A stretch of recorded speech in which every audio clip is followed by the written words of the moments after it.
നമ്മളൊന്നും ഒരു വാദവും കേട്ടില്ലെങ്കിലും വിശുദ്ധ ഖുർആൻ കേൾക്കുന്നതിലൂടെ ഓതുന്നതിലൂടെ കിട്ടുന്നൊരു തർബിയത്തുണ്ട്. അത് ഖുർആൻ കൊണ്ടേ ചെയ്യാൻ കഴിയും. അത് മാത്രം കിട്ടിയാൽ നമ്മൾ രക്ഷപ്പെടും. അള്ളാഹു നൽകുന്ന നൂറാണത്. നമ്മുടെയൊക്കെ പള്ളികളിലും നമ്മുടെ നാടുകളിലും ഒക്കെ ചെയ്താൽ എന്താ, ഒരു 2 പേജ് എല്ലാ നിസ്കാരത്തിൻ്റെയും ശേഷം. അങ്ങനെയാണെങ്കിൽ ഒരു ദിവസം കൊണ്ട് നമുക്കൊരു ജുസ് പൂർത്തിയാക്കാൻ കഴിയില്ലേ? അള്ളാഹു തൗഫീഖ് തരട്ടെ. നമ്മുടെ പള്ളികളൊക്കെ എത്ര മനോഹരമാണ്. ഇബാദത്ത് കൊണ്ട് ഇതിനെ അലങ്കരിക്കണ്ടേ? ശുദ്ധ വചനങ്ങളെ കൊണ്ട് ഇതിനെ സമൃദ്ധമാക്കണ്ടയോ?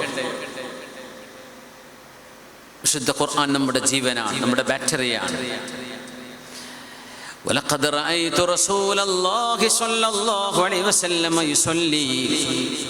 മഹാനായ താബിഈ മുത്തറഫ് ബിൻ അബ്ദുല്ലാഹി ബിൻ ശഖീർ റഹ്മത്തുള്ളാഹി അലൈഹി തൻ്റെ ഉപ്പയായ അബ്ദുല്ലാഹി ബിൻ ശഖീർ തങ്ങളെ കുറിച്ച് പറയുന്നു. അവർ സ്വഹാബിയാണ്. ഹബീബായ നബി തങ്ങൾ നിസ്കരിക്കുന്ന ഹബീബിന്റെ നിസ്കാരത്തെ വർണ്ണിച്ചുകൊണ്ട് പറയുകയാണ്, റഅയ്തു റസൂലല്ലാഹ് യുസല്ലി. ഹബീബ് നിസ്കരിക്കുന്നത് ഞാൻ വീക്ഷിച്ചിട്ടുണ്ട്. വലി സ്വദിരിഹി അസീസുൻ കഅസീസിൽ മിർജൽ മിനൽ ബുക്കാ. വെള്ളം തിളപ്പിക്കുമ്പോൾ അത് തിളച്ചു വരുമ്പോൾ ആ വെള്ളത്തിലെ പാത്രത്തിന് തിളക്കത്തിന്റെ ഒരു പതക്കുന്ന ശബ്ദം വരുന്ന പോലെ ഹബീബിന്റെ നെഞ്ചകത്ത് നിന്ന് ഒരു പതക്കലിന്റെ ശബ്ദം കേൾക്കുമായിരുന്നു അവര് ഖുർആൻ ഓതുമ്പോഴെല്ലാം. ഹബീബ് തങ്ങൾ നിസ്കരിക്കുമ്പോൾ ഖുർആൻ ഓതുമ്പോൾ അവരുടെ ഹൃദയത്തിനൊരു തേങ്ങി കരച്ചിലുണ്ടായിരുന്നത്രേ, ഒരു തേങ്ങൽ. വെള്ളം തിളക്കുമ്പോൾ തിളക്കുന്ന പാത്രത്തിന്റെ ശബ്ദം പോലോത്തൊരു ശബ്ദം എൻ്റെ ഹബീബിന്റെ നെഞ്ചിൽ നിന്ന് ഞങ്ങൾ കേട്ടിട്ടുണ്ട് എന്ന് അബ്ദുല്ലാഹി ബിൻ ശഖീർ റളിയല്ലാഹു തആല അൻഹു. പ്രവാചകന്മാരാണ് അള്ളാഹുവിന്റെ വചനങ്ങളെ ഏറ്റവും കൂടുതൽ ഉൾക്കൊണ്ടത്. പുണ്യനബിക്ക് മുമ്പ് തൗറാത്തുണ്ട്, ഇൻജീലുണ്ട്, സബൂറുണ്ട്, ഖുർആനുണ്ട്, സുഹഫുണ്ട്. മറ്റമ്പിയാക്കന്മാർക്ക് നൽകുന്ന വേദങ്ങളുണ്ട്, അല്ലെങ്കിൽ അവർക്ക് അള്ളാഹു കൊടുത്ത ചില മാനുസ്ക്രിപ്റ്റുകളുണ്ട്. അതൊക്കെ അവർ ഓതുന്നവരാണ്. ഉലൈക الذين أنعم الله عليهم من النبيين من ذرية آدم عليه السلام. عليه السلام എന്ന് പറയണ്ടേ? أولئك الذين أنعم الله عليهم من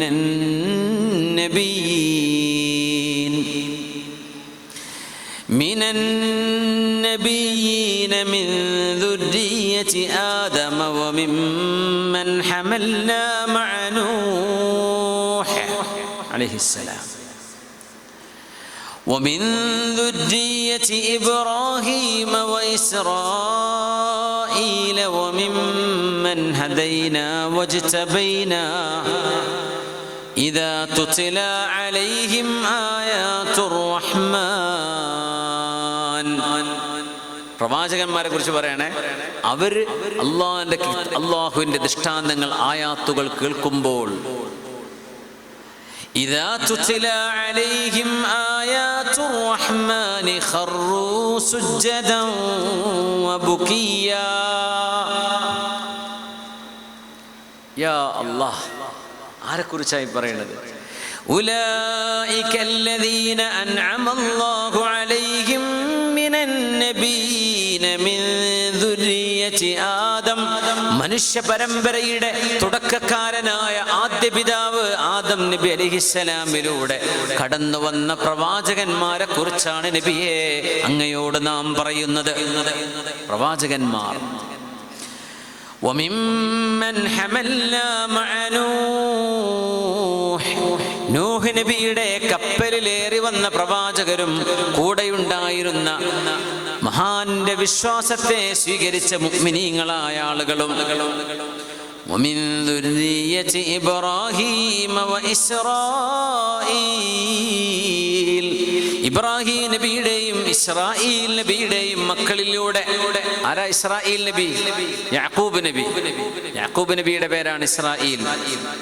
ومن ذرية إبراهيم وإسرائيل അവരുടെ മക്കളും യാക്കൂബ് നബിയുടെ മക്കളും ഇബ്രാഹിം നബിയുടെ മക്കളുമായി വന്ന പ്രവാചകന്മാർ.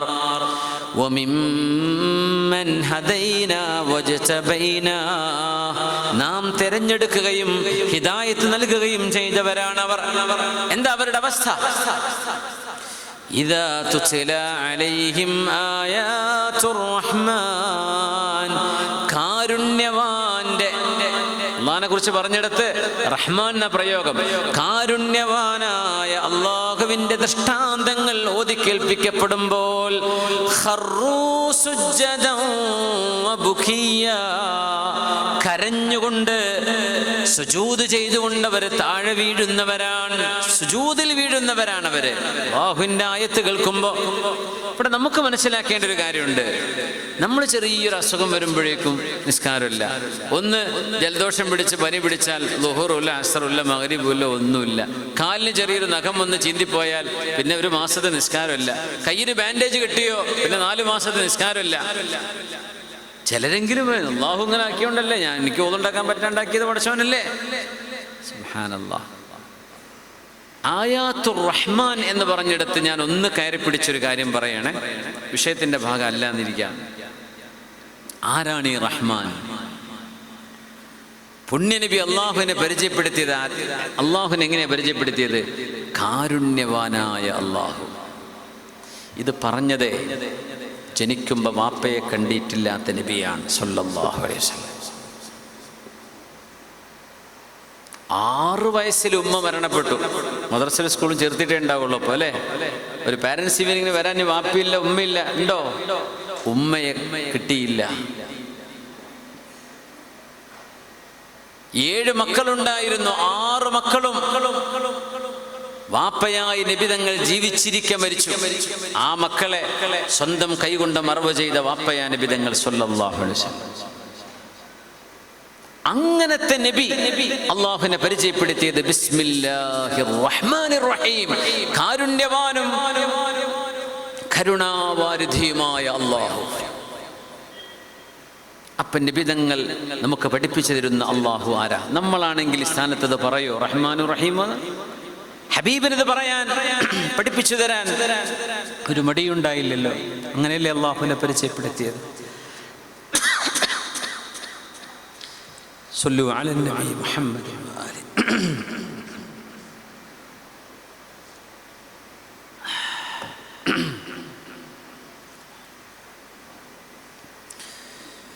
إذا تتلى عليهم آيات الرحمن خروا سجدا وبكيا. ത്യാഗത്തിലും വേദനയിലും ജീവിക്കുമ്പോഴും ഹബീബിൻ അല്ലാഹു കാരുണ്യവാൻ തന്നെയാണ്. മക്ക കാലഘട്ടം മുഴുവനും താടന പീഡനങ്ങളുടെ കാലം. ഹബീബിനെ കൊല്ലാൻ 11 തവണ മർഡർ അറ്റംപ്റ്റുകൾ ഉണ്ടായ കാലഘട്ടം. 11 തവണ നബിയെ കൊല്ലാനുള്ള ശ്രമങ്ങൾ ഉണ്ടായി. അതിലാകെ സമാധാനിച്ചത് മദീനത്തേക്ക് പോയതിന് ശേഷം. ആ പോയ 9 ചില്ലാനം വർഷം അല്ലെങ്കിൽ 10 വർഷം, ആ 10 വർഷത്തിനുള്ളിലാണ് 40 ചെറുതും വലുതുമായ യുദ്ധങ്ങളെ നബിക്ക് അഭിമുഖീകരിക്കേണ്ടി വന്നത്. അപ്പോഴും നബി തങ്ങൾ വിളിച്ചത് യാ അല്ലാഹു യാ റഹ്മാൻ, കാരുണ്യവാനായ അല്ലാഹുവേ എന്നാണ്. അല്ലാഹുവിന്റെ കാരുണ്യം നബി തങ്ങൾ ഇവിടെ മറന്നില്ല. നമ്മൾ മറക്കുന്നില്ലേ? പുണ്യനബി തങ്ങൾ എന്നിട്ടും പഠിപ്പിച്ചത് ബിസ്മില്ലാഹിർ റഹ്മാനിർ റഹീം, കരുണാവാരിധിയായ അല്ലാഹു, കാരുണ്യവാനായ അല്ലാഹു. നമ്മൾ ആലോചിക്കുക. വമിമ്മൻ ഹദൈനാ വജ്തബൈനാ ഇദാ തുത്ലാ അലൈഹിം ആയാതുർ റഹ്മാനി ഖറൂ സുജ്ജദൻ വബുകിയാ. വിശുദ്ധ വചനങ്ങൾ കേൾക്കുമ്പോൾ മുഅ്മിനീങ്ങളുടെ കണ്ണുകൾ നനയണമെന്നും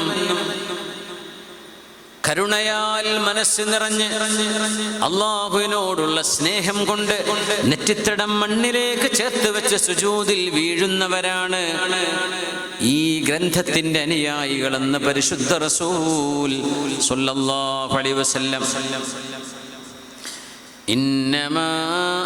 إنما يؤمن بآياتنا الذين إذا ذكروا بها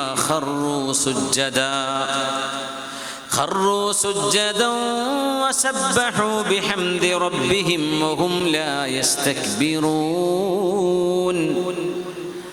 تتجافى جنوبهم عن المضاجع يدعون ربهم خوفا وطمعا ومما رزقناهم ينفقون. വുദൂഅെടുത്ത് ഖിബിലയിലേക്ക് തിരിഞ്ഞിരുന്ന ഒരു പേജെങ്കിലും നമ്മൾ ഓതാൻ സമയം കണ്ടെത്തണേ.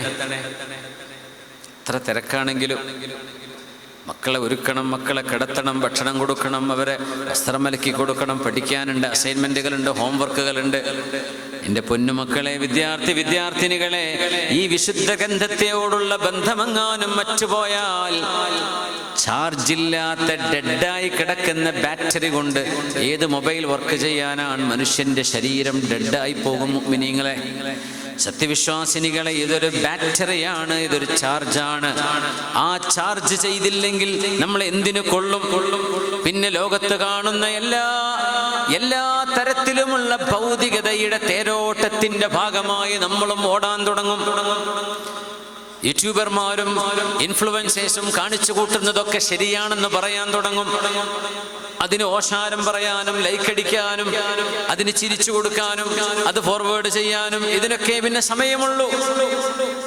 സമാധാനം ലോകത്ത് വേണമെന്ന് നിങ്ങൾ ആഗ്രഹിക്കുന്നുണ്ടോ?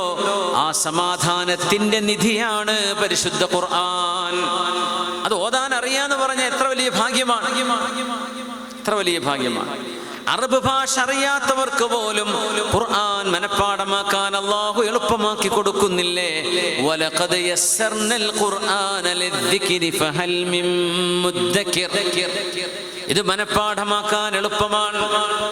അറബ് ഭാഷ എളുപ്പമുള്ള ഭാഷയല്ല, പക്ഷേ ഖുർആനിന്റെ ഭാഷ മനഃപ്പാഠമാക്കാൻ വളരെ എളുപ്പമാണ്. എന്തുകൊണ്ട്? ഇത് മനുഷ്യന് വേണ്ട ശ്വാസമാണ്. അത് വേണമെന്ന് ആഗ്രഹിക്കുന്നവർക്ക് അല്ലാഹു വാരിക്കോരി കൊടുക്കുകയാണ്. വാരിക്കോരി കൊടുക്കുക. എന്തൊക്കെ സംവിധാനങ്ങളുണ്ടെന്ന് ഇവിടെ, എന്തൊക്കെ സംവിധാനങ്ങളുണ്ട്. كان أصحاب النبي صلى الله عليه وسلم إذا قرئ عليهم القرآن كما نعتهم الله. അസ്മാ ബീവി പറയുന്നു, ആയിഷ ബീവി റളിയല്ലാഹു അൻഹയുടെ ജ്യേഷ്ഠത്തി, ഹബീബിന്റെ സ്വഹാബിമാർ വിശുദ്ധ ഖുർആൻ ആരെങ്കിലും ഓതുന്നത് കേൾക്കുമ്പോ, ആരെങ്കിലും പാരായണം ചെയ്യുന്നത് കേൾക്കുമ്പോ അവർ ഖുർആൻ അവരെ സംബന്ധിച്ച് പറഞ്ഞതുപോലെയായിരുന്നു. കരയുമായിരുന്നു, മനസ്സ് കോരിത്തരിക്കുമായിരുന്നു, ശരീരം ആനന്ദം കൊണ്ട് വിറക്കുമായിരുന്നു. ഇത് എൻ്റെ റബ്ബിന്റെ വചനമാണ്, എൻ്റെ ഇഷ്ടപ്പെട്ടവന്റെ വാക്കാണ്, എൻ്റെ സ്രഷ്ടാവിന്റെ വചനങ്ങളാണ്. സന്തോഷം. ഗസാലിമാൻ പറയാ, നിങ്ങൾക്ക് യാത്ര പോകുമ്പോ, അന്നത്തെ യാത്ര കഴുതപ്പുറത്ത് ഒട്ടകപ്പുറത്തൊക്കെ അല്ലേ, ആ യാത്രക്കിടയിൽ ഏതെങ്കിലും ഒരാൾ ഒരു കത്ത്, നിങ്ങൾ ഇഷ്ടപ്പെടുന്ന ഒരാൾ കൊണ്ടുതന്നതാണ് എന്ന് പറഞ്ഞൊരു കത്ത് തന്നാൽ, ആ പോകുന്ന പോക്കിനിടക്ക് വായിക്കുമ്പോൾ ശരിയായി വായിക്കാൻ പറ്റിയില്ലെങ്കിലോ എന്ന് വിചാരിച്ച് നിങ്ങൾ നിങ്ങളുടെ വാഹനം സൈഡാക്കിയിട്ട് വായിക്കാറില്ലേ? അന്നത്തെ വാഹനം അതിലേറെ എത്ര കനപ്പെട്ടതാണ് നിങ്ങൾ ഓതുന്ന ബിസ്മില്ലാഹിർ റഹ്മാനിർ റഹീം വശംസി വദുഹാഹാ വൽ ഖമരി ഇദാ തലാഹാ. ആരുടെ വാക്കുകളാണിത്? ആരുടെ വചനങ്ങളാണിത്? ലോകത്തിന്റെ ഗുരു പുണ്യനബി തങ്ങൾക്ക് അവതീർണമായ അവതരിപ്പിച്ചു കൊടുത്തതോ മാലാഖമാരുടെ നേതാവായ നസല ബിഹിർ റൂഹുൽ അമീൻ ജിബ്രീൽ അലൈഹിസ്സലാം. അല്ലാഹുവിന്റെ വചനമല്ലയോ നമ്മുടെ കൈകളിലുള്ളത്? എത്ര ഭവ്യതയോടുകൂടെ അതിനെ ഒന്ന് ഓതി നോക്കാൻ നമുക്ക് സമയം കിട്ടണം. സമയം കിട്ടിയേ പറ്റൂ. വലിയ വലിയ മുസീബത്താണ് നമ്മുടെ മൊബൈൽ ഫോണുകളും സോഷ്യൽ മീഡിയയൊക്കെ. വലിയ മുസീബത്ത്. നമുക്ക് നമ്മളെ കൺട്രോൾ ചെയ്യാൻ പറ്റുന്നില്ല, മക്കളെ കൺട്രോൾ ചെയ്യാൻ പറ്റുന്നില്ല, അവർക്ക് ഹോംവർക്ക് ഇരിക്കാൻ പറ്റുന്നില്ല. അവർ ചോദിക്കുക, എന്തിനാ സ്കൂളിൽ പോകുന്നത്? യൂട്യൂബ് തീർന്നെങ്കിൽ പിന്നെ പോയേക്കും, ഇത് തീരുമോ? അവർ ചോദിക്കുന്ന എന്തിന് പഠിക്കണം? വലിയവർക്കും ചെറിയവർക്കും ഒന്നിനും സമയമില്ല. ഇത് നമുക്ക് വന്ന പരീക്ഷണമല്ലേ മുഅ്മിനെ? നമുക്ക് വന്ന പരീക്ഷണമല്ലേ. അള്ളാഹുവിൻ്റെ കലാമിൻ നമ്മൾ അതിനേക്കാളും വലുത് മറ്റാരൊക്കെയോ വിളിച്ചു പറയുന്ന റീൽസുകളാണ് എന്ന് നമ്മളറിയാതെ പറയുകയല്ലേ ചെയ്യുന്നത്. നിസ്കാരം തെറ്റിപ്പോകുന്നു, അതിൻ്റെ സമയത്ത് നിർവഹിക്കാൻ വയ്യ. ഖുർആൻ എപ്പോഴെങ്കിലും ഓതിയിരുന്നത് പോലും ഓതാൻ സമയം കിട്ടാതെയായി. ഇതൊക്കെ വലിയ പരീക്ഷണമാണ്. ഈ പരീക്ഷണത്തെ നമുക്ക് അതിജീവിക്കാൻ കഴിഞ്ഞില്ലെങ്കിൽ നമ്മൾ സോഷ്യൽ മീഡിയയിൽ ഒച്ചപ്പാടുണ്ടാക്കിയിട്ടൊന്നും കാര്യമില്ല. നമ്മുടെ അതിജീവനം അള്ളാഹുവിനോട് ചേർന്ന് നിൽക്കുമ്പോഴാണ്. അത് നമുക്കില്ലാതെ കുറേ ഒച്ച വെച്ച് കരഞ്ഞിട്ടൊരു കാര്യമില്ല, ആരും തിരിഞ്ഞു നോക്കില്ല. നമ്മളെ സംരക്ഷിക്കാനുള്ളത് അള്ളാഹു ജല്ല ജലാലുവാണ്. പടച്ചവൻ നമ്മുടെ സംരക്ഷണം ഏറ്റെടുത്തതാണ്. നമ്മൾ അള്ളാഹുവിൻ്റെ ആളുകളായി മാറണം. അതിന് വിശുദ്ധ ഖുർആൻ നെഞ്ചിനോട് ചേർത്ത് പിടിക്കണം. അള്ളാഹു തൗഫീഖ് നൽകട്ടെ. ഹബീബിന്റെ ദഅവത്ത് ത്വായിഫിലേക്ക് വന്നപ്പോ അത് കേൾക്കാൻ മനുഷ്യർ തയ്യാറാവാതിരുന്നപ്പോ അത് കേൾക്കാൻ പറ്റിയ അദൃശ്യ ലോകത്ത് ജീവിക്കുന്ന ജിന്നുകളെ പറഞ്ഞയച്ചു കൊടുത്തവനാണ് അല്ലാഹു. അതും ഇറാഖിലെ നാസിബീൻ എന്ന് പറയുന്ന സ്ഥലം ജിന്നുകളുടെ തലസ്ഥാനമാണ്. പണ്ടുകാലം മുതൽ, ഇപ്പൊ അടുത്തൊരു മാറ്റിയിട്ടുണ്ടോ എന്നറിയില്ല. നാസിബീൻ ഇറാഖിലെ ഒരു നഗരമാണ്. ജിന്നുകളുടെ ഹെഡ് ക്വാർട്ടേഴ്സ് എന്നാ പറയാ. അവിടെ നാസിബീനിലെ 13ഓളം ജിന്നുകൾ ഹബീബായ നബി തങ്ങൾ നഖ്ലയിൽ നിസ്കരിച്ചു കൊണ്ടിരിക്കുമ്പോൾ, മക്കയോടടുത്തുള്ള സ്ഥലമാണ് നഖ്ല, അവിടെ നിസ്കരിച്ചു കൊണ്ടിരിക്കുമ്പോൾ തഹജ്ജുദ് നിസ്കരിച്ചപ്പോൾ ആരാ ത്വായിഫ് എന്ന് വിശ്വസിച്ചത്? അദ്ദാസ് എന്ന് പറയുന്ന ഒരു ക്രിസ്ത്യാനിയായിരുന്നൊരു മനുഷ്യൻ. ബാക്കി ആരും ഇസ്ലാം സ്വീകരിച്ചു. തങ്ങളുടെ കാലിൽ മുറിവ് വന്നു, അവരെ എറിഞ്ഞോടിച്ചു. അങ്ങനെ തങ്ങൾ വിഷമിച്ചിരിക്കുമ്പോൾ وَإِذْ صَرَفْنَا إِلَيْكَ نَفَرًا مِنَ الْجِنِّ നബിയേ, ഒരു കൂട്ടം ജിന്നുകളെ അങ്ങ് നിസ്കരിക്കുന്ന വഴിയിലൂടെ കടത്തിവിട്ടത് നാമാണ്. ആ ജിന്നുകൾ നാസിബീനിലേക്ക് പോകുന്ന വഴി അവിടെ ഇറങ്ങി. യസ്തമിഊനൽ ഖുർആൻ, വിശുദ്ധ ഖുർആൻ കേൾക്കാൻ ഒരവസരം അല്ലാഹു നൽകുകയായിരുന്നവർക്ക്. ഇസ്തമഅ എന്ന് പറഞ്ഞാൽ ശ്രദ്ധിച്ചു കേൾക്കുക എന്നാണ്. ഫലമ്മാ ഹദറൂഹു ഖാലൂ അൻസിതു, ലോകത്തിന്റെ ഗുരു നമ്മുടെ ഹബീബ് സ്വല്ലല്ലാഹു അലൈഹി വസല്ലം നോവുന്ന വിരലുമായി രാത്രിയുടെ ഖനീഭവിച്ച ഇരുട്ടിനുള്ളിൽ നിന്നുകൊണ്ട് ഖിബലയിലേക്ക് തിരിഞ്ഞവിടെ നിന്ന് നിസ്കരിക്കുമ്പോൾ, വിശുദ്ധ ഖുർആൻ ഓതിക്കൊണ്ടിരിക്കുമ്പോൾ ഹബീബിന്റെ ചുറ്റും വന്നിരിക്കുന്ന ഈ ജിന്നുകൾ പറഞ്ഞു, അൻസിതു, ആരും മിണ്ടരുത്. അവരാദ്യമായിട്ട് കേൾക്കുകയാണിത്. ആ ബഹുമാനമാണത്രേ അവർക്ക് ഈമാനിലേക്ക് വഴി നടക്കാൻ കാരണമായത്. അവരാദ്യം പരീക്ഷിക്കാനും ട്രോളാനും അല്ല വന്നിട്ടുള്ളത്, ഇതെന്താണെന്ന് അറിയാൻ വന്നതാ. അൻസിതു, മിണ്ടാതിരിക്കണേ എന്ന് പറഞ്ഞു.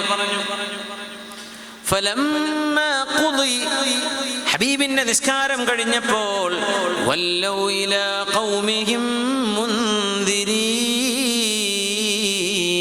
അവർ വിശ്വാസികൾ മാത്രമായിട്ടല്ല പോകുന്നത്, അവർ പ്രബോധകരായിട്ടാണ് പോകുന്നത്.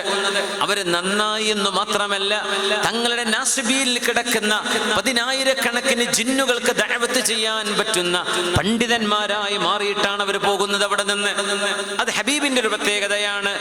വകാന യഅതീഹിൽ അറാബിയുൽ ജിൽഫ് ഫകാന യതകല്ലമു ബിൽ ഹിക്മ, ഒരറിവും ജ്ഞാനവും അക്ഷരാഭ്യാസവും ഇല്ലാത്ത കാട്ടറബികളായ മനുഷ്യർ ഹബീബിന്റെ മുമ്പിൽ വന്നിട്ട് അഷ്ഹദു അല്ലാ ഇലാഹ ഇല്ലല്ലാഹ് വ അഷ്ഹദു അന്ന മുഹമ്മദർ റസൂലുള്ളാഹ് എന്ന് കലിമ ചൊല്ലി കഴിഞ്ഞാൽ പിന്നെ വിജ്ഞാനത്തിന്റെ മഹാഭാരവുമായിട്ടാണ് അവർ എഴുന്നേൽക്കാറ്. അവർ പണ്ഡിതന്മാരായിട്ടാണ് അവിടെ നിന്ന് ഇറങ്ങിപ്പോകുന്നത്. അത് ഹബീബിന്റെ സാന്നിധ്യത്തിന്റെ ഒരു പ്രത്യേകതയാണ്. അവരാണ് സ്വഹാബിമാർ. മൻ സ്വഹിബ റസൂലല്ലാഹി സ്വല്ലല്ലാഹു അലൈഹി വസല്ലം മുഅ്മിനൻ വലൗ ലഹ്ളതൻ, ഒരു സെക്കൻഡെങ്കിലും വിശ്വാസിയായി ഹബീബിന്റെ കൂടെ സഹവസിച്ചാൽ, കാണണം നിർബന്ധമില്ല, കാണാത്ത അന്ധന്മാരായ സ്വഹാബികൾ വിധങ്ങൾക്കുണ്ട്. ഹബീബിന്റെ കൂടെ ഇരുന്ന് എണീറ്റാൽ തന്നെ അവർ പണ്ഡിതന്മാരായി മാറുന്നു. ഹബീബിന്റെ നിസ്കാരം കേട്ടപ്പോഴേക്കും ഫലമ്മാ ഖുദിയ വല്ലൗ ഇലാ ഖൗമിഹിം മുൻദിരീൻ. ഒരു രാത്രിയിലെ ഒരു നേരത്തെ ഖുർആൻ പാരായണം ശ്രദ്ധിച്ചു കേട്ടപ്പോൾ, ഖുർആൻ നിങ്ങൾ പ്ലേ ചെയ്തിട്ട് മൈൻഡ് ചെയ്യാതിരിക്കരുത്, അത് വലിയ തെറ്റാണ്. ഖുർആൻ നമ്മൾ പ്ലേ ചെയ്ത് അത് ശ്രദ്ധിച്ചു കേൾക്കണം എന്നാ. അതൊരു ആരാധനയാണ്, അതൊരു ഇബാദത്താണ്, ഒരു മെന്റൽ ബ്രെയിൻ എക്സസൈസ് കൂടിയാണത്. ഖുർആൻ നിങ്ങൾ ശ്രദ്ധിച്ചു കേൾക്കുക. നമുക്ക് മടുപ്പ് തോന്നുന്നുണ്ടോ? സമയമല്ലേ, നിർത്തിക്കോ. പക്ഷേ അത് കേൾക്കുമ്പോൾ ശ്രദ്ധിച്ചു, ഫസ്തമിഉ, ശ്രദ്ധിച്ചു കേൾക്കണം. ഖാലൂ യാ ഖൗമനാ ഇന്നാ സമിഅനാ കിതാബൻ ഉൻസില മിൻ ബഅദി മൂസാ. സമൂഹമേ, ജിന്നുകൾ അവരുടെ സമൂഹത്തോട് പറയാ, നാസിബീനിലെ ജിന്നുകളോട് അവർ ചെന്ന് പറയാ, യാ ഖൗമനാ, ഞങ്ങളുടെ സമുദായമേ, ഇന്നാ സമിഅനാ കിതാബൻ ഉൻസില മിൻ ബഅദി മൂസാ. മൂസാ നബി അലൈഹിസ്സലാം, മൂസ ഇബ്നു ഇമ്രാൻ അലൈഹിസ്സലാമിന് ശേഷം ലോകത്ത് ഇറക്കപ്പെട്ട നിയമപുസ്തകമാണ് വിശുദ്ധ ഖുർആൻ. മൂസ നബിക്ക് ശേഷം ഇഞ്ചീൽ ഇറങ്ങിയിട്ടുണ്ട്, സബൂറുണ്ട്. അത് നിയമഗ്രന്ഥങ്ങളല്ല, നിയമം തൗറാത്താണ്. തൗറാത്ത് കഴിഞ്ഞാൽ പിന്നെ നിയമമായി ഇറങ്ങുന്ന ശരീഅത്ത് വിശുദ്ധ ഖുർആനാണ്. അതുകൊണ്ടാണ് അങ്ങനെ പറയാൻ കാരണം. കിതാബൻ ഉൻസില മിൻ ബഅദി മൂസാ മുസദ്ദിഖൻ ലിമാ ബൈന യദൈ യഹ്ദീ ഇലൽ ഹഖ് വ ഇലാ സിറാത്തിൻ മുസ്തഖീം. നേർമാർഗത്തിലേക്ക്, ഹഖിലേക്ക് മനുഷ്യനെ നയിക്കാൻ കഴിയുന്ന പാരായണം കൊണ്ടും ശ്രവണം കൊണ്ടും ശ്രദ്ധ കൊണ്ടും ഗഹനം കൊണ്ടും ഗണനം കൊണ്ടും ഗവേഷണം കൊണ്ടും ധർമ്മവും സത്യവും മാത്രം മനുഷ്യന്റെ ചിന്തകൾക്കും മസ്തിഷ്കത്തിനും സമ്മാനിക്കാൻ കഴിയുന്ന അത്യപൂർവമായ ഗ്രന്ഥമാണിത് എന്ന് ജിന്നുകൾ അവരുടെ കൂടെയുള്ളവരോട് ചെന്ന് പറഞ്ഞു കൊടുത്തു എന്ന് പരിശുദ്ധ ഖുർആൻ സൂറത്തുൽ അഹ്ഖാഫ്.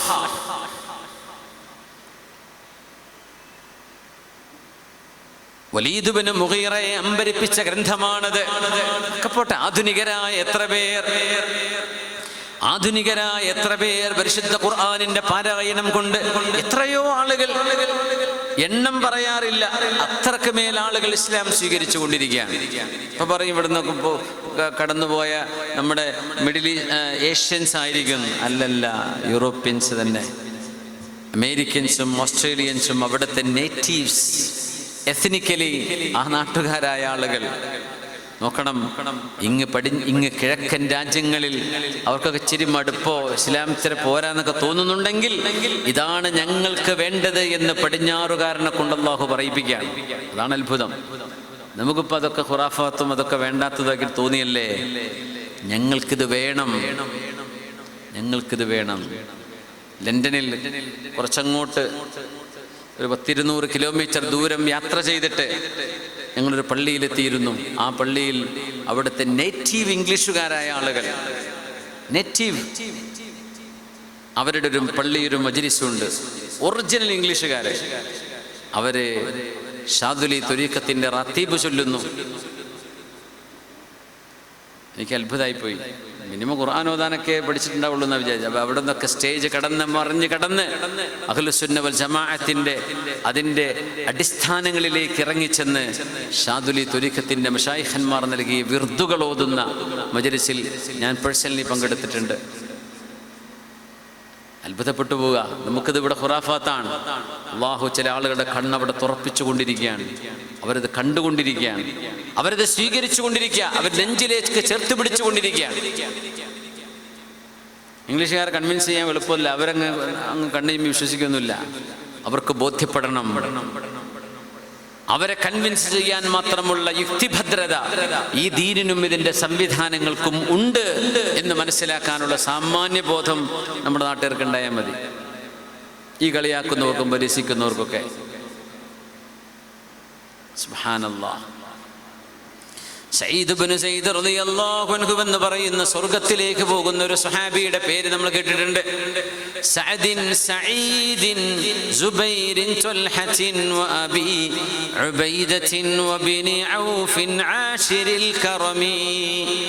ആരാണ് സഈദ് ഇബ്നു സൈദ് റളിയല്ലാഹു അൻഹു? അശറത്തുൽ മുബശ്ശരീൻ, സ്വർഗ്ഗത്തിലേക്ക് പോകുമെന്ന് പുണ്യപ്രവാചകരുടെ തിരുരസനയിലൂടെ അവിടുന്ന് സന്തോഷ വാർത്ത നൽകിയ മഹാനാണ് സഈദ് ഇബ്നു സൈദ്.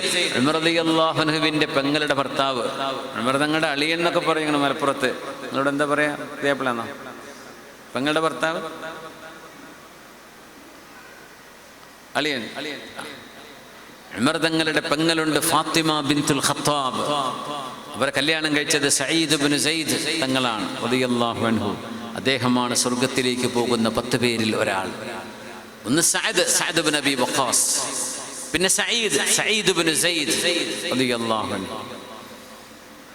ഹബീബിനെ കൊല്ലാൻ വേണ്ടി പോയ ഉമർ ഇബ്നുൽ ഖത്താബ് റളിയല്ലാഹു അൻഹു. നബി തങ്ങളെ കൊല്ലണം, ഒരു പുതിയ മതം ഇവിടെ പ്രചരിപ്പിക്കുകയാണോ? ഞങ്ങളുടെ വിഗ്രഹങ്ങളൊന്നും ശരിയല്ലെന്ന് പറയാണോ? ഞങ്ങളുടെ ദൈവവിശ്വാസം ശരിയല്ലെന്ന് പറയുകയാണോ? ആ പ്രവാചകനെ ശരിയാക്കണം, ഇല്ലായ്മ ചെയ്യണം എന്ന് പറഞ്ഞു പോയ സ്വന്തം പെങ്ങളുടെ, സ്വന്തം ഭാര്യയുടെ സഹോദരൻ ഉമർ ഇബ്നുൽ ഖത്താബ് റളിയല്ലാഹു അൻഹു എന്ന വീരശൂരനായ ഒരു മനുഷ്യനെ പിടിച്ചു നിർത്തിയത് ഈ സഈദ് ഇബ്നു സൈദ് എന്ന സ്വന്തം അളിയനാണ്. അവിടെ ഒരു കാര്യം മനസ്സിലാക്കാനുണ്ട്. വിശുദ്ധ ഖുർആനിനെ അപ്രോച്ച് ചെയ്യുന്നിടത്ത്, ഖുർആനിനെ പഠിക്കുന്നിടത്ത് മനുഷ്യന്റെ വൈരാഗ്യവും വിദ്വേഷവും മാറ്റിവെച്ച് തെളിമയാർന്ന ഹൃദയത്തോടുകൂടെ ഖുർആനെ സമീപിച്ചാൽ അവിടെ വെളിച്ചം കിട്ടും എന്നതിന്റെ തെളിവാണ് ഉമർ റളിയല്ലാഹു അൻഹുവിന്റെ ഈ സംഭവം. അതെങ്ങനെയാ? വഴിയിൽ വെച്ച് ഒരാളെ കണ്ടു, ചോദിച്ചു, ഉമറെ എങ്ങോട്ടാ പോകുന്നത്? ചരിത്രം നമുക്കറിയാലോ. മുഹമ്മദ് നബിയെ കൊല്ലാനാ. എന്നാ ഉമറെ, സ്വന്തം വീട്ടുകാരെ നന്നാക്കിയിട്ട് പോരെ? നിങ്ങളുടെ പെങ്ങള് ഫാത്തിമയും അളിയൻ സഈദും ഇസ്ലാം സ്വീകരിച്ചു കഴിഞ്ഞു. എന്റെ പെങ്ങളോ എന്റെ അളിയനോ? അതെ അതെ അതെ, ആദ്യം അവരൊക്കെ പോയി നന്നാക്കിയിട്ട് വാ, എന്നിട്ട് മുഹമ്മദ് നബിയെ കൊന്നാ പോരെ? അങ്ങനെ ഓടിയതാണ് ഫാത്തിമയുടെ വീട്ടിലേക്ക്. ഇത് ഉമർ തങ്ങളുടെ പെങ്ങള് ഫാത്തിമയാണ്, ഫാത്തിമ ബിൻതുൽ ഖത്താബ് റളിയല്ലാഹു അൻഹാ. ആ ചെന്ന സമയം അവിടെ ഖബ്ബാബ് ബിൻ അറത്ത് റളിയല്ലാഹു അൻഹു അവർക്ക് ഖുർആൻ പഠിപ്പിച്ചു കൊണ്ടിരിക്കുകയാണ്. ഖബ്ബാബ് റളിയല്ലാഹു അൻഹു ഖുർആൻ വീട്ടിൽ വന്ന് പഠിപ്പിച്ചു കൊടുത്തിരിക്കുകയാണ്. ഉമർ തങ്ങൾ വരുന്നു എന്ന് കണ്ടപ്പോൾ എല്ലാവരും ഒളിച്ചു. ഫാത്തിമ എന്ന പെങ്ങള് മാത്രം അവിടെ ധൈര്യത്തോടെ നിന്നു. ഫാത്തിമ, നിങ്ങൾ എന്താ ഇവിടെ ചെയ്തത്? ഞങ്ങൾ ഖുർആൻ പഠിക്കുകയായിരുന്നു. ഖുർആൻ എവിടെ? തരില്ല, എനിക്കത് കാണണം. നിങ്ങൾ ശുദ്ധിയായിട്ട് തിരിച്ചു വന്നാലേ തരാൻ പറ്റും. അപ്പോഴേക്കും സെയ്ദ് എന്നവർ, ഖബ്ബാബ് എന്നവർ ഇറങ്ങി വന്നു. ഖബ്ബാബ് തങ്ങളെയും സഈദ് തങ്ങളെയും ഉമർ എന്നവർ അടിക്കാൻ തുടങ്ങി. ആ അടി പിടിച്ചു വെക്കാൻ ഫാത്തിമ റളിയല്ലാഹു അൻഹയും രംഗത്തിറങ്ങി. അതിലൊരടി ഫാത്തിമ ബിവിയുടെ മുഖത്ത് കൊണ്ടു. മുഖം കട്ടായി അവിടെ നിന്ന് ചോരൊലിക്കാൻ തുടങ്ങി. സ്വന്തം പെങ്ങളുടെ മുഖത്ത് നിന്ന് ചോരൊലിക്കുന്നത് കണ്ടപ്പോ ഉമർ റളിയല്ലാഹു അൻഹുവിന്റെ ദേഷ്യമടങ്ങി. ആ ചോരയാണ് ഉമർ തങ്ങളുടെ ഈമാനിന്റെ കാരണമായത് എന്ന് വേണം പറയാൻ. ആ ചോര ഒലിച്ചപ്പോ ഉമർ റളിയല്ലാഹു അൻഹുവിന്റെ മനസ്സിനുള്ളിൽ പെങ്ങളോടുള്ള ഒരു ആത്മബന്ധം തെളിഞ്ഞു വന്നു. എന്റെ പെങ്ങൾക്ക് ഞാൻ കാരണം ഒരു അപകടമുണ്ടായല്ലേ? ആ ചോര തുടച്ചു കൊടുത്ത് പെങ്ങളോട് ക്ഷമാപണം പറഞ്ഞപ്പോ മഹാനായ സഈദ് എന്നവർ ചോദിച്ചു, ഉമറെ, നിങ്ങൾക്ക് ഖുർആൻ കാണണമെന്നുണ്ടോ എന്ന് ചോദിച്ചു. അതുവരെ ചോദിക്കാൻ പറ്റില്ലായിരുന്നു. കാരണം ഉമർ എന്നവർ ദേഷ്യത്തിലാണ്. വൈരാഗ്യത്തിലൂടെ നടക്കുന്ന ഒരു മനുഷ്യന് സത്യം കാണാൻ കഴിയില്ല. ഇപ്പോ അദ്ദേഹത്തിന്റെ മനസ്സിലേക്ക് കാരുണ്യം തിരിച്ചു വന്നിരിക്കുകയാണ്. പെങ്ങളോടുള്ള ഒരു സിമ്പതി വന്നിരിക്കുകയാണ്. ആ സിമ്പതി എന്നത് മനുഷ്യ ഹൃദയത്തിന്റെ സ്വാഭാവിക തലമാണ്. അവിടെ നിന്നുകൊണ്ടാണ് ഉമർ എന്നവരെ വേഗം കുളിക്കാൻ പറഞ്ഞയച്ച് കൊണ്ടുവന്ന് വിശുദ്ധ ഖുർആനിന്റെ പേജുകൾ ഓതിക്കൊടുക്കുന്നത്. ത്വാഹാ طه ما أنزلنا عليك القرآن لتشقى إلا تذكرة لمن يخشى. ആ വചനങ്ങൾ കേട്ടപ്പോഴാണ് ഒരു മനുഷ്യനിത് പറയാൻ കഴിയില്ല, ഇത് മനുഷ്യന്റെ വചനമല്ല, എനിക്ക് വെളിച്ചം വേണം, ഉമറിന് വെളിച്ചം വേണം. അതെവിടെയാണ്? ആ വെളിച്ചം ഹബീബിന്റെ മുറ്റത്താണ്, പുണ്യനബിയുടെ അരികത്താണ്. ഇലാ ഹളറത്തി റസൂലില്ലാഹ്, ഹബീബിന്റെ അരികത്തേക്ക് ഉമർ എന്നവരെ നയിക്കുകയാണ്, സഈദ് എന്നവരെ.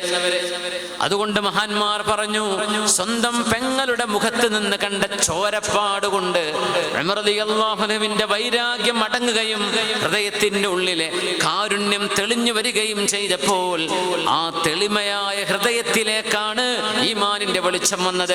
അതിന്റെ മുമ്പ് ഉമർ എന്നവർ ഖുർആൻ കേട്ടിട്ടുണ്ടായിരിക്കാം, അറിഞ്ഞിട്ടുണ്ടായിരിക്കാം, പക്ഷേ ഖുർആനിനെ സ്വീകരിക്കുന്നത്, വിശുദ്ധ ഖുർആനിനെ സമീപിക്കേണ്ടത് തെളിമയായ ഹൃദയം കൊണ്ടായിരിക്കണം എന്ന വലിയൊരു പാഠം ഉമർ റളിയല്ലാഹു അൻഹുവിന്റെ സംഭവത്തിലുണ്ട് എന്ന് മഹാന്മാർ വിവരിച്ചിട്ടുണ്ട്. ഖുർആൻ അങ്ങനെയാണ്, അത് വായിക്കുന്നവർക്കൊന്നും കിട്ടാനുള്ളതല്ല. അതിനെ സമീപിക്കേണ്ട ചില രീതിയുണ്ട്. ആ രീതിയിലൂടെ തന്നെയാവണം. അല്ലാഹുമ്മ ഇസ്സൽ ഇസ്ലാം ബിഉമർ ബിനുൽ ഖത്താബ് ഔ ബിഅബിൽ ഹക്ം ബിൻ ഹിഷാം. തലേ വ്യാഴാഴ്ച രാത്രിയാണ് പുണ്യനബി ദുആ ചെയ്തത്, അല്ലാഹുവേ ഇസ്ലാമിനെ ഉമർ ബിൻ ഖത്താബിനെ കൊണ്ടോ അംർ ബിൻ ഹിഷാം എന്ന അബൂജഹലിനെ കൊണ്ടോ ഇസ്ലാമിനെ ശക്തിപ്പെടുത്തേണമേ. فقال ابن عم عمر واخته, ഉമർ റളിയല്ലാഹു അൻഹുവിന്റെ പിതൃ സഹോദരപുത്രനും മഹാനായ ഉമർ എന്നവരുടെ സഹോദരിയായ ഫാത്തിമയും അവരുടെ ഭർത്താവായ ഇബ്നു അമ്മാണ് സഈദ് ഇബ്നു സൈദ് എന്നവരെ അവർ പറഞ്ഞു, നർജു അൻ തകൂന ദഅവതു റസൂലില്ലാഹി സ്വല്ലല്ലാഹു അലൈഹി വസല്ലം ലിഉമർ. ഹബീബിന്റെ നാവിൽ നിന്നൊരു ദുആ വന്നപ്പോ വ്യാഴാഴ്ച ദിവസത്തെ ദുആയിൽ ഉമറിനെ കൊണ്ടോ അംർ ബിൻ ഹിഷാമിനെ കൊണ്ടോ ദീനിന് ശക്തി പകരണമേ എന്ന് പറഞ്ഞപ്പോ ഫാത്തിമ റളിയല്ലാഹു അൻഹ, ഉമർ എന്നവരുടെ പെങ്ങള്, ഉമർ തങ്ങളുടെ അളിയനായ സഈദ് ഇബ്നു സൈദ് എന്നവരും പറഞ്ഞു പോയിട്ടുണ്ട് നാവ് കൊണ്ട്, റബ്ബേ ആ പ്രാർത്ഥന എന്റെ ഭാര്യയുടെ സഹോദരൻ ഉമർ തന്നെ ആവട്ടെ. ഫാത്തിമ ബി പറഞ്ഞു, എന്റെ സഹോദരൻ ഉമർ തന്നെ ആവട്ടെ. വെള്ളിയാഴ്ച ഇസ്ലാം സ്വീകരിക്കുക, വ്യാഴാഴ്ച ചെയ്ത ദുആയാണത്. അത് ഞങ്ങളുടെ എന്റെ ഭാര്യയുടെ സഹോദരൻ തന്നെ ആവണേ, എന്റെ ആങ്ങള തന്നെ ആവണേ എന്ന് ഫാത്തിമയും അവരുടെ ഭർത്താവും ദുആ ചെയ്തിരുന്നു. ഫകാനത്, അങ്ങനെ ഈമാൻ കിട്ടിയ മഹാനാണ് ഉമർ ബിൻ ഖത്താബ് റളിയല്ലാഹു അൻഹു.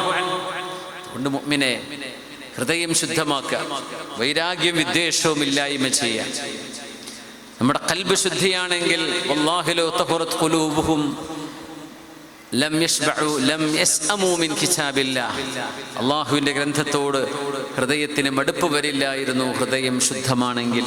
അതുകൊണ്ട് നമ്മൾ ആദ്യം ചെയ്യേണ്ടത്, പണ്ഡിതന്മാരും ഉസ്താദുമാരും മുതഅല്ലിമീങ്ങളൊക്കെ ഒരു മുഅ്മിനിനോടും വലാ തജഅൽ ഫീ ഖുലൂബിനാ ഗില്ലൻ ലില്ലദീന ആമനൂ റബ്ബനാ ഇന്നക റഊഫുർ റഹീം ربنا اغفر لنا ولإخواننا الذين سبقونا بالإيمان ولا تجعل في قلوبنا غلا للذين آمنوا ربنا إنك رؤوف رحيم. ഒരു വിശ്വാസിയോടും ഒരാണിനോടും ഒരു പെണ്ണിനോടും ഒരു വൈരാഗ്യവും ഒരു വിദ്വേഷവുമില്ലാത്ത സരളമായ സ്നേഹവും കാരുണ്യവും എല്ലാവർക്കും ഹിദായത്ത് ലഭിക്കണമെന്ന പ്രതീക്ഷയും പ്രാർത്ഥനയുമുള്ള ഹൃദയമായി നമ്മുടെ ഖൽബുകളെ ഈ നിമിഷം തന്നെ മാറ്റിയെടുക്കുക. അള്ളാഹു നന്നാക്കി തരട്ടെ. അപ്പോഴേ ഖുർആനോട് അടുക്കാൻ നമുക്ക് കഴിയുള്ളൂ. അപ്പോഴേ ആ മധുരം നുണയാൻ സൗഭാഗ്യമുണ്ടാവുകയുള്ളൂ. അപ്പോഴേ ആ വെളിച്ചം നമുക്കും നമ്മുടെ കൂടെ നിൽക്കുകയുള്ളൂ. അള്ളാഹു അനുഗ്രഹിക്കട്ടെ.